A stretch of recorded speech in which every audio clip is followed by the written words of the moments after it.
안녕하세요. 올해 집 사지 말라고 이야기하는 내용이 있어서 말씀을 좀 드립니다. 여기 싸지는데 못 기다리냐? 올해 집 사지 마라. 라는 제목입니다. 조금만 더 참으면 더 큰 기회가 온다. 당연한 얘기입니다.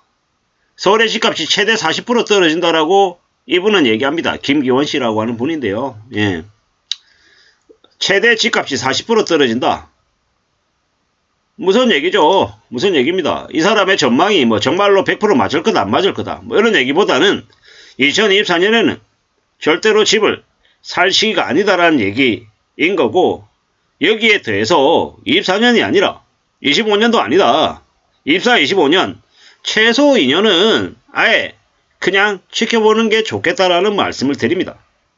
2026년도 빨라야 2026년 하반기 2026년 연말 정도가 되어야 집을 살지 말지 고민할 시기가 되지 않을까라고 보는 겁니다.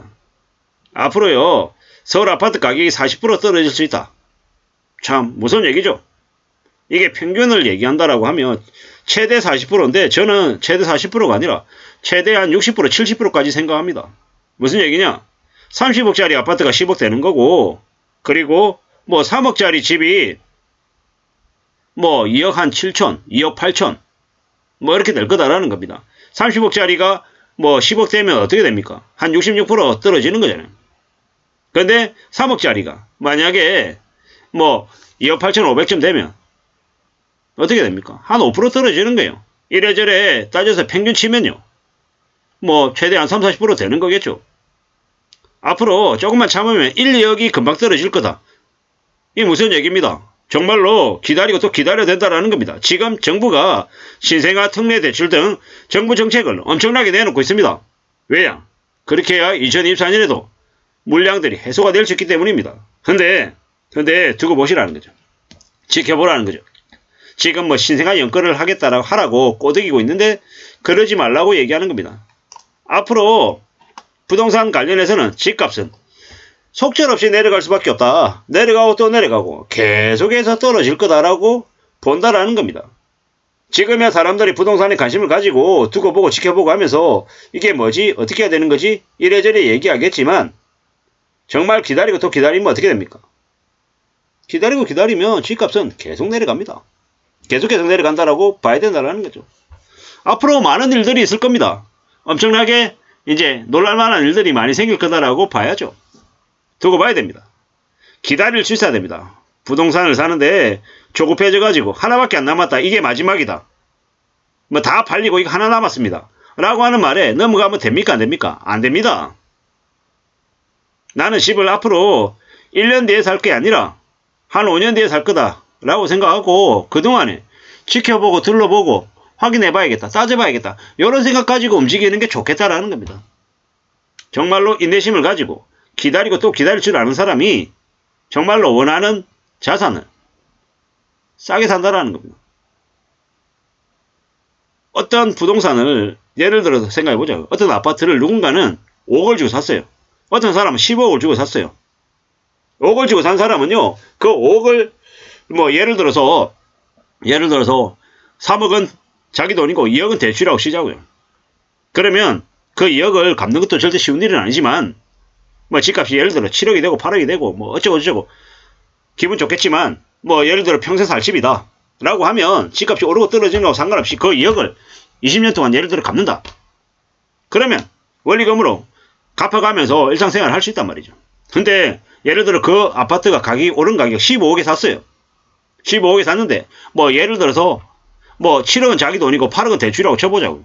근데 집값이 15억에서 만약에 10억으로 떨어졌어요. 그러면 8억 대출 받은 게 어떻게 됩니까? 2, 3억, 1, 2억은 상환해야 된다는 거예요.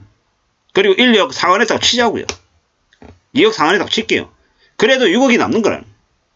6억을 20년 동안 갚을 수 있냐고요? 못 갚아요.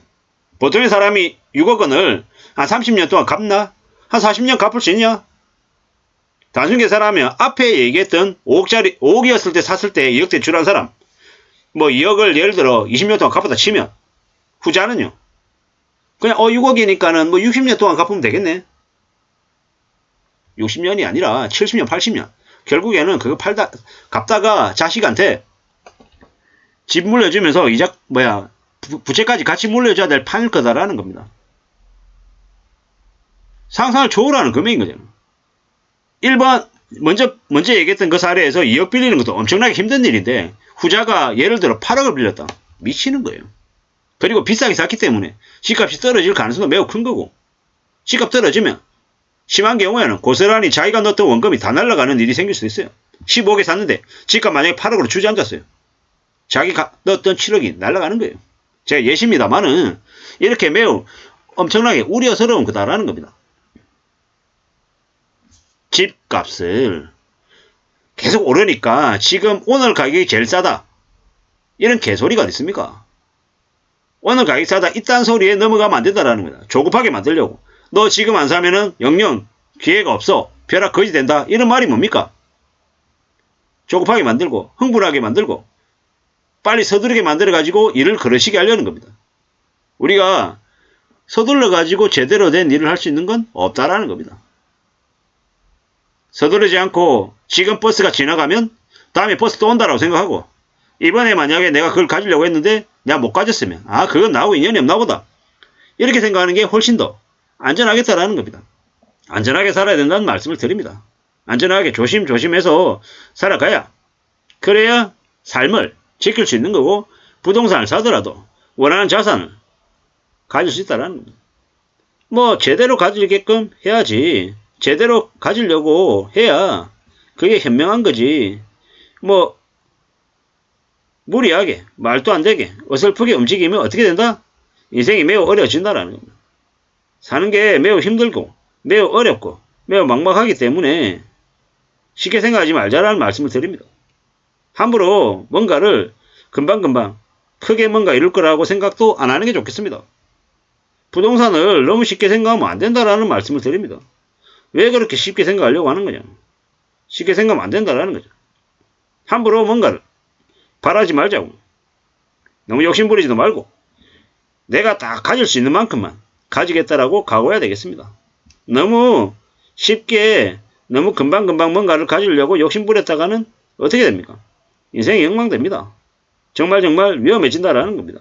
그렇기 때문에 더 조심하고 더 염려하면서 살아가는 게 좋겠습니다. 뭔가를 금방 이룰 수 있을 거라고 생각하지 말자고 말씀을 드립니다. 조금만 참으면 더 큰 기회가 온다. 조금만 참지 말고 많이 참아야 된다라고 말씀을 드리고요. 기다리고 또 기다리자라고 얘기합니다. 뭐 금리가 금방 떨어진다? 아니죠. 금리 금방 안 떨어집니다. 금리가 떨어지고 나면 그러면 경제가 다시 나아진다? 아니라는 거죠. 경제 상황이 매우 안 좋아서 금리를 내린 거기 때문에 그 위에 경제 폭탄이 터진다라고 보면 맞겠습니다. 지금 여전히 어렵다라는 거죠. 조금만 참아라가 아니라 2, 3년 참아라고 얘기합니다. 집값이 지금 너무 비싸다. 집값이 너무 비싸기 때문에 앞으로 더 기다리자라는 겁니다. 10억 가던 집값이 5억이 되고 15억 가던 집값도 한 6억 되고 20억 가던 집값이 한 8억 9억 하는 시기가 금방 올 거다라는 겁니다. 30억 가던 집이 또 그렇게 될 것이고, 앞으로요 25년 아니요, 빨라야 26년 말 정도, 27년 28년이 좋을 수 있겠다라는 겁니다. 그렇게 생각하고 기다리고 또 기다리자 라는 말씀을 좀 드리고 싶습니다. 신생아 연끌 하지 말라, 기다려라 라는 게 이 내용의 주된 메시지인 것 같습니다. 이상입니다.